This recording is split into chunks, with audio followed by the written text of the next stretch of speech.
আসল রত্ন যে মানুষ নিচ্ছে, ঠিক আছে, এই আসল রত্ন কেনার সময় মানে একটা মানুষ সঠিক দামে যে পাবে, এই দামটা কিভাবে সে নির্ধারণ করতে পারে? দামটা নির্ধারণ করে মানে আমি কোনো জায়গায় গিয়ে 5,000 টাকা দিয়ে যে ঠকছি না, একটা অরিজিনালিটি একটা ম্যাটার হলো। 100% একদমই তাই।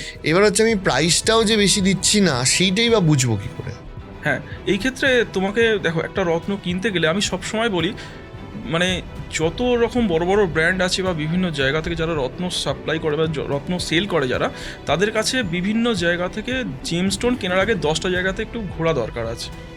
নাহলে বুঝবে কি করে? মার্কেট সার্ভে না করলে তুমি বুঝতে পারবে না কে কি দাম নিচ্ছে এবং কে কি কোয়ালিটি দিচ্ছে।